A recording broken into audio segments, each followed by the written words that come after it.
तो इसलिए उनको मान्य लेना चाहिए। अब देखिए वो क्या कहते हैं, उसका क्या सॉल्यूशन निकालते हैं। लेकिन हम जो अगला मुद्दा डिस्कस करने वाले हैं, दो चीजों पे डिस्कस करने वाले हैं कि कट ऑफ क्या होगा आपका और एग्जाम का डेट क्या होगा प्यून का। तो चलिए कट ऑफ की बात कर लेते हैं, कट ऑफ का हिसाब किताब देख लेते हैं कि कितने पे कट ऑफ जाना चाहिए, क्या क्या हो सकता है। तो अब देखिए कट ऑफ का हिसाब अगर आप लगाते हैं, एक्स्ट्राऑर्डिनरी होंगे जो अपने कट ऑफ से 10-15 नंबर ऊपर पाए होंगे। लेकिन अभी दूसरी चीज और डिसाइड करनी है कोर्ट को कि क्या ये मार्क्स जो है इंटरव्यू का ये क्वालिफाइंग था या ये जो मार्क्स था ये क्वालिफाइंग नहीं होके ये है कि कितना भी नंबर पाएंगे आप सिलेक्ट हो जाएंगे। अभी ये दो निर्णय हैं। तो मुझे लगता है कि अगर इन निर्णयों को मिला दिया जाए तो उस निर्णय के हिसाब से मुझे यही लगता है कि आपके मार्क्स में अगर 5 नंबर जोड़ दिए जाएं तो उतना नंबर पे सिलेक्शन हो जाना चाहिए। ये नहीं है कि इतने पे ही होगा। लेकिन अभी दो बहुत बड़े बड़े मुद्दे बाकी हैं, एक एनसीएल का मुद्दा बाकी है और एक इंटरव्यू के कंपलसरी होने का मुद्दा बाकी है। अच्छा, कई लोग इंटरव्यू देने गए तो बहुत सारे प्रश्नों के जवाब नहीं दे पाए। कई लोग इंटरव्यू में गए तो कुछ पूछा और कुछ जवाब दीजिए। आप जानिए कि इंटरव्यू आपके दिए गए प्रश्नों के हिसाब से नंबर नहीं देता इंटरव्यूअर। वो क्वेश्चंस कई बार ऐसे पूछता है, आसान प्रश्नों का आप जवाब नहीं देंगे तब भी सिलेक्ट हो जाएंगे और कठिन प्रश्नों का जवाब दे के भी हो सकता है आप सिलेक्ट ना हो। तो कभी भी इंटरव्यूअर पे ये सब चीजें में दिमाग में मत लाइए कि ऐसा हो जाएगा वैसा हो जाएगा, ये सब कुछ नहीं। इंटरव्यूअर के मूड के ऊपर होता है कि कब आपको नंबर दे दे कब ना दे दे। सर मेरे पास ग्रेजुएशन का ओरिजिनल सर्टिफिकेट नहीं था, मैं प्रोविजनल सर्टिफिकेट दी हूं और मुझसे ओरिजिनल सर्टिफिकेट के लिए अंडरटेकिंग नहीं भराया गया तो कोई प्रॉब्लम नहीं है। ये सब चीज कोई बहुत बड़ी प्रॉब्लम नहीं है। ये अंडरटेकिंग और ये सब चीज बहुत बड़ी प्रॉब्लम नहीं है, ठीक है ना। इन सब चीजों पे वो बहुत ज्यादा कुछ नहीं करेंगे कि जिनका डिग्री हो चुका है उनके पास प्रोविजनल है बाकी बेसिक डिग्री नहीं, तो इसमें बहुत बड़ी समस्या क्रिएट नहीं करेंगे। और एनसीएल के मुद्दे पे भी अगर लिखता है कि किसी के पास 21 वाला है और 23 वाला है तो उस आधार पे कोई ना कोई निर्णय कमेटी जरूर लेगी। कमेटी का जो डॉक्यूमेंट्स चेक करने का आधार होता है वो आधार ये नहीं होता है कि आप जो है सर्टिफिकेट लेके आए कि नहीं, आपका नंबर कहीं आपने गलत दिए कर दिया, सर्टिफिकेट की जगह मार्कशीट की सर्टिफिकेट कर दिया, बल्कि ये होता है कि आप कोई फर्जी सर्टिफिकेट नहीं लगाएं। तो वो फर्जी सर्टिफिकेट लगाने के कारण ही अब कई लोग का कंप्यूटर में प्रॉब्लम है, कई लोग का ग्रेजुएशन में प्रॉब्लम है, कई लोग के पापा मम्मी के नाम में प्रॉब्लम है। ये कोई बहुत बड़ा प्रॉब्लम नहीं है। प्रॉब्लम एनसीएल वाला है, प्रॉब्लम ग्रेजुएशन का सर्टिफिकेट उस समय तक आपको मिल गया था कि नहीं, और फिर इतने दिन क्या की। सिविल कोर्ट इस आधार पे भी आपको बाहर कर सकता है कि जब आपने फॉर्म भर दिया तो अपना क्यों नहीं लिए मार्कशीट, अपना सर्टिफिकेट ग्रेजुएशन क्यों नहीं लिए, तो आपकी गलती है। ये तो ऐसा नहीं कि इसमें आपको छूट दे दिया जाए। लेकिन अब सिविल कोर्ट के अधिकारी क्या करते हैं ये इंपॉर्टेंट है। हम सोचते हैं कि वो छोड़ देंगे, वहां मानवता नहीं चलती। जहां एग्जाम होता है वहां पे किसी प्रकार की, अब कई कि अपने तो 3 साल में एग्जाम लिए हैं और हमको कह रहे हैं कि तुम क्यों नहीं बनवाए। और तो ये कह सकता है ना कि जब एग्जाम में 3 साल तुमको लगा तो तुम अपना सर्टिफिकेट नहीं निकलवा सकते थे, क्यों नहीं निकलवाए। हम सोचे सर ना कि जब एग्जाम हो जाएगा, पीटी हो जाएगा, मेंस हो जाएगा, इंटरव्यू हो जाएगा तब निकालेंगे। तो ऐसे में तो समस्या क्रिएट कर सकता है वो। अब वो तो निर्णय उसको लेना है, ठीक है। अब रैंक के हिसाब से मत सोचिए कि आपका किस रैंक में है किस रैंक में नहीं है। लेकिन हां, जेन्युइन जितने भी कैंडिडेट्स हैं उसमें से मैक्सिमम का सिलेक्शन इसमें होना चाहिए। लेकिन सिविल कोर्ट के साथ बहुत सारी और भी बीमारियां हैं। उसका मन करेगा तो कई जो है सीटों को खाली भी रख दे, कोई ठीक नहीं है। उसकी इच्छा के ऊपर है, आप कुछ नहीं कर सकते कि आप उसमें कुछ कर ले। तो इसलिए इन सब चीजों को लेके बहुत ज्यादा तनाव नहीं। सर रिजल्ट टोटल सीट पे आएगी ना, अब वही कह रहे हैं, रिजल्ट टोटल सीट पे देगा कि नहीं देगा ये भी सिविल कोर्ट के ऊपर है। इसीलिए मेरे पास जितने बच्चे मेंस के लिए आ रहे थे, इंटरव्यू के लिए आ रहे थे, तो मैंने सबसे यही बात कही कि देखो क्या होगा भूल जाओ, तुम अभी इंटरव्यू में अपना बेस्ट परफॉर्मेंस करो। सबको समझाया। सर हॉबी क्या है, अरे हॉबी से तुम्हारा बहुत कुछ अंतर नहीं होने वाला। हॉबी कुकिंग, अब जैसे क्या हम सबको हॉबी के बारे में, जो क्लास में बच्चे आ रहे थे उनको पता है कि हॉबी के बारे में क्या क्या करना है आपको। बहुत सारी चीजें हम लोग जब यूट्यूब पे बोलते हैं तो सारे अधिकारी भी सुन रहे होते हैं, तो बड़ी समस्या होती है बहुत सारी चीजों को बोलने में, इसलिए हम लोग बहुत सारी चीजें नहीं बोल पाते हैं। तो ये आप मेरिट देख लिए कि क्या मेरिट जाएगा, तो जो मिनिमम मार्क्स गया है उसमें से 5 नंबर जोड़ लीजिए आप, ठीक है। अब अगला जो हमारा है वो है कि सर प्यून की वैकेंसी जो आई थी ऑर्डरली वाली, उसके साथ सिविल कोर्ट क्या कर रहा है।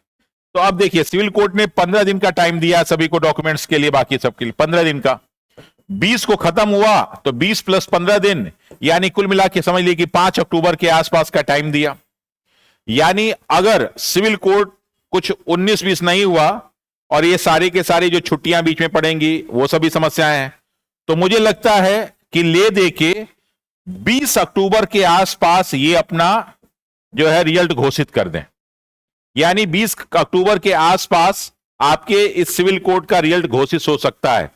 15 दिन ये प्लस 15 दिन और मैक्सिमम, यानी कुल मिला के नवंबर के पहले अक्टूबर के लास्ट लगता जाते, क्योंकि बीच में बहुत सारी छुट्टियां भी होंगी और सिविल कोर्ट ऐसा है, अब जैसे कई लोग कहे कि आज कलश पूजन का छुट्टी था, कई लोग नहीं आए, तो ऐसी बहुत सारी छुट्टियां होती रहती हैं। तो मुझे लगता है कि 20 अक्टूबर के आसपास आपका रिजल्ट आ जाएगा और आने के बाद उसकी ज्वाइनिंग की प्रक्रिया शुरू होगी। अब जब ज्वाइनिंग की प्रक्रिया शुरू होगी तो हर कोर्ट अपना अपना देखेगा और इन्हीं सारे लोगों को प्यून कराना है। अब इसके बाद जो इनका अगला लक्ष्य वो प्यून और ऑर्डरली पे ही है। और सबसे बड़ी चीज क्या है कि इनको चुनाव आचार संहिता से कोई मतलब नहीं होता, क्योंकि लोकसभा चुनाव हो रहा था और जिस दिन चुनाव हो रहा था उस दिन ये लोग बैठ के इंटरव्यू ले रहे थे सिविल कोर्ट में, स्टेनोग्राफर और जो है डिपोजिशन राइटर और जो चल रहा था। तो इसलिए ये लोग क्या करेंगे कोई भरोसा नहीं है। इसलिए आपका अगला लक्ष्य, अब जितने लोग प्यून ऑर्डरली वाले भरे हुए हैं वो दुर्गा पूजा मना लीजिए और मनाने के बाद चुपचाप लग जाइए प्यून और ऑर्डरली वाले पे। अब प्यून ऑर्डरली का कभी भी डेट आएगा और डेट आएगा तो आपको ये नहीं कहेगा कि सर डेट आ गया और 1 महीने बाद एग्जाम है, 15 दिन बाद एग्जाम है। वो कहेगा कि ऑलरेडी 3 साल पहले फॉर्म भराया जा चुका है, तो अब कुछ हम डेट कभी भी दे दें, आपको तैयार रहना है। तो जितने प्यून वाले लोग हैं वो सारे के सारे लोग अपना रिवीजन करना शुरू कर दें। हमसे कोई अपेक्षा आप प्यून में रखते हैं तो आप बोल सकते हैं सर नॉर्मलाइजेशन भी होगा क्या? नहीं, इसमें नॉर्मलाइजेशन नहीं होता। नॉर्मलाइजेशन तब होता है जब रिटेन एग्जाम में एक ही पोस्ट के लिए कई तरह के एग्जाम हो जाते हैं, कई सेट पेपर बनते हैं, तब होता है भाई, यहां नॉर्मलाइजेशन नहीं होता।